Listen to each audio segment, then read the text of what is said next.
Thanks for joining us, everyone. Today I'm going to do a quick tutorial, a quick little change of pace, using my Panther kit. So you would have seen the review I did on this one. It's the older kit from Tamiya. If you haven't, have a look on the channel, you'll see it there. I wanted to sort of update it a little bit, but I didn't want to spend money on aftermarket components. I thought, well, what's a nice, easy way of just making the kit shine a little bit better than straight out of the box. And I thought I'd do my own Zimmerit on it. And I thought, well, it's probably a good opportunity to show you a quick and easy method of doing, well, not so quick and easy method of doing Zimmerit, but it is cheap. So you can do it pretty much with what most modelers will have in their kit already. You don't really need anything too special to do it, just a little bit of patience and a little bit of time. So I will, get cracking. I'll show you what we need. Right, so materials are pretty basic. Start off with your model. I'm going to do some demos on a, not only show you what I've done on my existing model, but demos on an old kit here that, I've had sort of sitting in a box for a while, and I figured it was a good time to get some use out of it. And we'll show you how to do the Zimmerit technique. It's, as I said, it's pretty simple, a little time consuming, but yeah, it's a bit of fun actually. I quite enjoy it. All you really need is an old model to practice on, or your new kit, a bit of cardboard or paper, just something to wipe your tools on, a scalpel, or a scribing tool. Now, if you get your little X-Acto knife or scalpels, just use some old blades. There's no point in using fresh new blades on it, so just grab an old blade out of the spares box. Preferably, if you've got one, a chisel blade as well comes quite in handy. Tamiya putty or squadron putty. I prefer to use the Tamiya putty, but you can use that too, from what I understand. So let's have a look at the work that I've done on the Panther so far. So this is the underside of the kit, and you remember it's quite a simple kit. It's an older one now, but it's still fun, quick build. And I'll just show you the Zimmerit I did on the front there. Now, I really wanted this to look like almost like a, well worn, but I also wanted it to look like a field applied Zimmerit. So most Zimmerit was done at the factory production. But I really wanted some of them were done in the field. But I really wanted this to be quite rough and not be too perfect. So as you can see there, very simple. I've put the putty down over the surface. I've chipped off some areas and basically described the lines. And it looks tedious. Well, look, it is a little bit, but I actually quite enjoy it. It doesn't take very long at all. And we'll just show you. Oh, sorry. Go to the back of that. So you can see the rear. I've done the same on the rear here.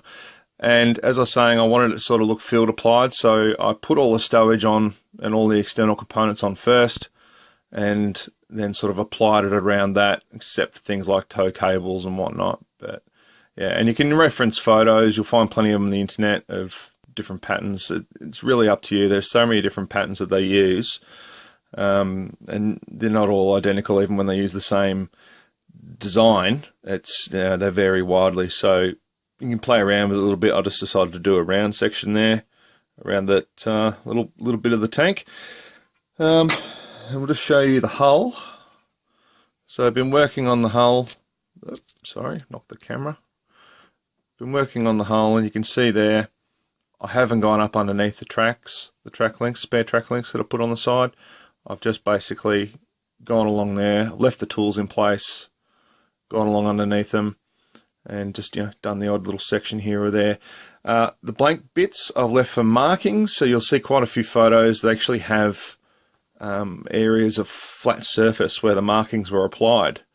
It's not always the case, but I have seen plenty of reference photos with that, so I thought it would replicate that there as well on the front here, and a little marking I'm going to put down there.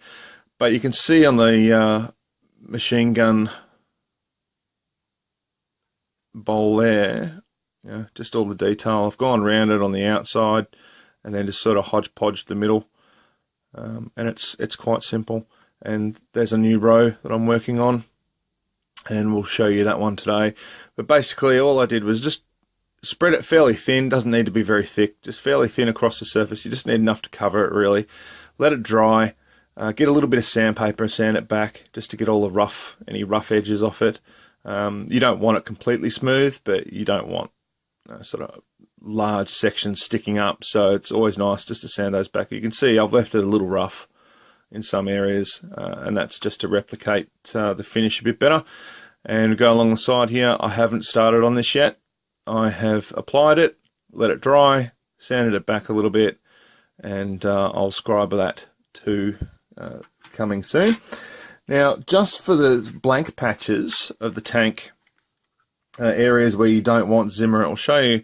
I've sort of prepped the turret a little bit here, so I'm going to have the turret markings there, and I'm going to have that actually a flat surface. So I'll just put a bit of Tamiya tape where I want it to go, with the right size of the markings. I'll apply the Zimmerit over the top of that, and then just peel up the tape. So just make sure you don't cover the center section of the tape so you can see where it is. You can pick at it with a bit of tweezers or a toothpick or something and just pull it up. You don't need it to be perfect, but that way you can get a nice demarcation from the Zimmerit to the sidewall of the tank. And on the underside here, on this tank, which we're going to have a little bit of a demo with, you can see I've put some tape down just to replicate some of the chipping effects, which we're going to do. And so by all means, if you've got an old kit somewhere, it's good to practice on it, and you can have a play around and see what you can come up with. This is one I did quite some time ago. But alright, let's get on with it. Right, so probably the best place to start is the very beginning, right at the application. You don't need to prep the surface at all with anything, just as long as it's clean and not covered in dust, it's fine. You don't need to sand it down or give any grip for the putty. The putty will hold it quite easily, and if it chips off a little bit, then, well, it adds to the effect, doesn't it? So Tamiya putty, basic type. I really like using this, and I find it quite easy to work with. I know everyone has their preference, but this is certainly one of mine. And we're just going to show you a quick pattern. So remember I was saying we've got the old blade. Just pick some of that up, dab it on the surface. Doesn't need to be perfect, because what we're going to do is we're just going to smooth it out as we go. Now you can see that's quite thin. I'm not doing it very thick at all. I want enough that it's that it is raised a little bit off the surface, but not hugely so. And you can see I'm just applying directly over that bit of tape, because we're going to use that for a chipping effect, as we said earlier. So this is a bit dodgy in the end here, but that's all right. So as I was saying, it's a good method to play around with if you don't really want to go to the trouble of buying all the aftermarket stuff. You know, it can add up. Quite often, by the time you've done buying all the aftermarket stuff, you've well and truly exceeded the price of the kit originally anyway. So yeah, I like saving a little bit of money when I can, and this is one technique that I can certainly do that with. So we'll just get a dodgy old pair of tweezers. So it doesn't matter if I get any get any putty on these. They're not the world's best. And just peel it off. So you can see the edge that's left there. You can either touch that down or rip it up, whatever. Now you must do this when it's still wet. So don't let it dry, then go to peel this off, because it probably won't work very well. And try to just pull away from the edge. There you go. Look at that. Well, easy. So that is essentially replicating, damage to the underside. It might have hit a rock or a tree stump or something like that. Who knows? But it's chipped off the underside there anyway. Now, basically, I would let that dry, come back, and then put some markings into it. So we'll show you that step next. Rightio. So there's our Panther tank again, as we showed you earlier. And I'm just going to show you how I put these little markings into it. It is really simple, so it's not complicated at all. So using a scribing tool, now if you haven't got one of these, just the back side of a scalpel works really well. So just use the back edge, don't use the front edge. You can use the front edge if you're trying to find, like if you're worried about chipping it or something and you're just trying to find a little grip, I suppose, and then go back over it with the back edge just to widen it out a little bit, get it looking a bit more accurate.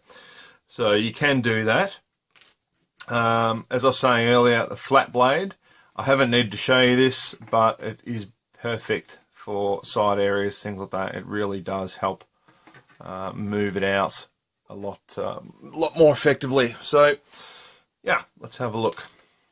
All right, let's get cracking. We'll just move this out of the way. So there are lots of different patterns for Zimmerit. Most common one you find on a lot of the tanks is just this straight edge one. So you basically have a straight column. Mine are very straight, they don't need to be that straight, but sort of straight column down and then just come across it in irregular sizes. And very simply, we're just going to get started on that, and we're going to use the one next to it as a bit of a guide. So gently, and I'm doing this on a funny angle, I'm going to have to move it. I was trying to do it that way so you could see it a bit better, but I am going to have to move it because I'm having difficulty holding it. So, alright, I'm just putting that across the surface like that. So lightly at first, and then once you've got a little channel going, push down a little bit harder.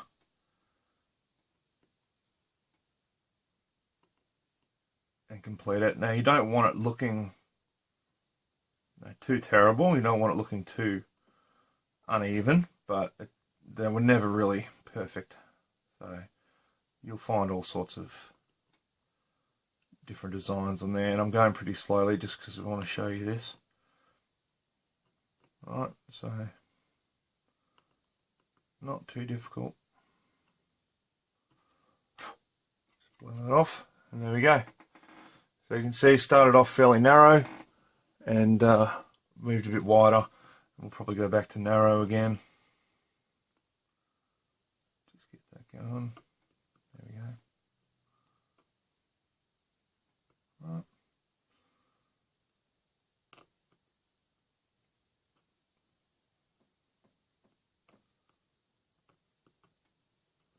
Easy. Right. Now if I want to use the back of the scalpel to do it, I'll show you that as well. I'll just use the blade that's already dirty. Hey, let's just do that. No, the other one's probably a little bit better. Right, so using the standard X-Acto blade, scalpel blade, whatever you call it. So just to give myself a little bit of a channel to work with, use the sharper side. Now this is an older blade, so it's not very sharp, but you don't really want to waste good blades on this. An old blade's fine. Right, so it's a bit trickier, but you can still do it and get a good result.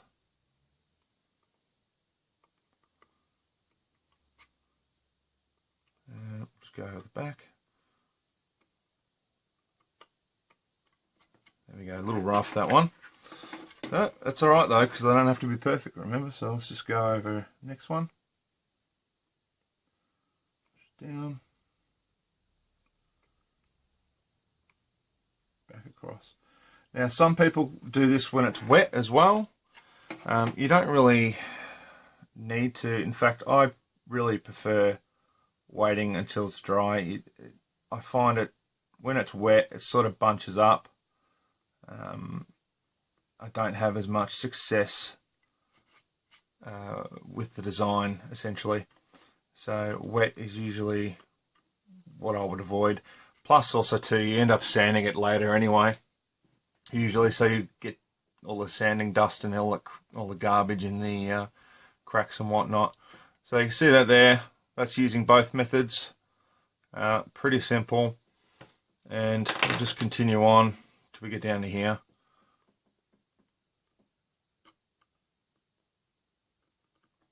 found my scalpel, so we'll get that back out. Not my scalpel, you know what I mean, my scribing tool.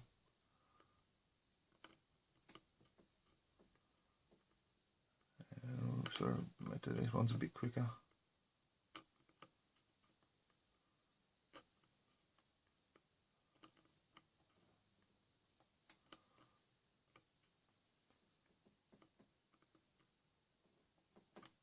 There we go.